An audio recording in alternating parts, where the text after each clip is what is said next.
Cancer, एक ऐसा शब्द जिसे सुनते ही मन में एक डर सा बैठ जाता है। लेकिन क्या हो अगर हम इसके पीछे के विज्ञान को समझ सकें? तो आज हम यही करने वाले हैं। कैंसर को बिल्कुल बेसिक से समझने से लेकर एक ऐसे क्रांतिकारी इलाज तक की बात करेंगे जो मेडिकल साइंस का भविष्य बदल सकता है। तो चलिए इसी एक जबरदस्त सवाल से शुरू करते हैं। एक ऐसा आइडिया जो कल तक किसी साइंस फिक्शन फिल्म जैसा लगता था, आज मेडिकल की दुनिया में एक हकीकत बन रहा है। अच्छा, कैंसर को ठीक से समझने के लिए सबसे पहले ये जानना जरूरी है कि ट्यूमर कितने तरह के होते हैं और उनमें बुनियादी फर्क क्या है। तो इसे जरा आसान भाषा में समझते हैं। मोटे तौर पर दो तरह के ट्यूमर होते हैं।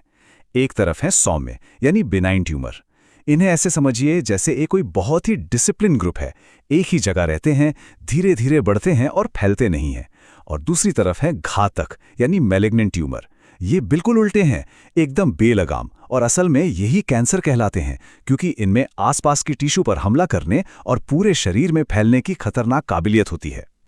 कैंसर के फैलने की इसी प्रोसेस को कहते हैं मेटास्टेसिस, और यही वो वजह है जो मैलिग्नेंट ट्यूमर को इतना ज्यादा खतरनाक बना देती है, क्योंकि इसकी वजह से कैंसर सिर्फ एक जगह की प्रॉब्लम नहीं रहता, बल्कि पूरे शरीर में फैलने वाली बीमारी बन जाता है। तो सवाल यह है कि ये खतरनाक ग्रोथ आखिर शुरू कैसे होती है। देखिए, इसके कई कारण हो सकते हैं, लेकिन कुछ लोगों के लिए इसका जवाब उनके जेनेटिक कोड यानी उनके डीएनए में ही छिपा होता है। इसका सीधा सा मतलब यह है कि कैंसर होने का रिस्क एक पीढ़ी से दूसरी पीढ़ी में जा सकता है। इसे ऐसे समझिए कि जैसे शरीर की जेनेटिक इंस्ट्रक्शन मैनुअल में एक छोटी सी टाइपिंग मिस्टेक हो गई हो, लेकिन उसके नतीजे बहुत बड़े हो सकते हैं।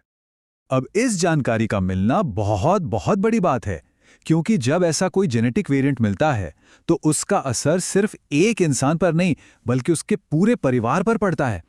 इससे डॉक्टरों को यह समझने में मदद मिलती है कि कौन सा ट्रीटमेंट सबसे अच्छा काम करेगा या फिर बीमारी को रोकने के लिए क्या कदम उठाए जा सकते हैं।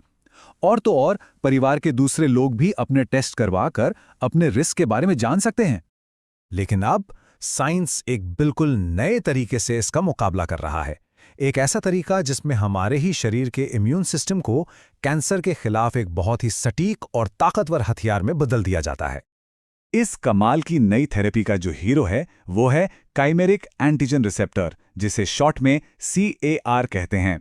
अब इसे आसान भाषा में समझे तो ये CAR हमारी टी सेल्स, जो हमारे इम्यून सिस्टम के सोल्जर हैं, उन्हें कैंसर सेल्स को ढूंढने और उन पर हमला करने के लिए एक सुपर एडवांस्ड GPS सिस्टम दे देता है। तो सवाल यह है कि ये काम करता कैसे है। ये प्रोसेस साइंस और पर्सनलाइज्ड मेडिसिन का एक बेहतरीन उदाहरण है।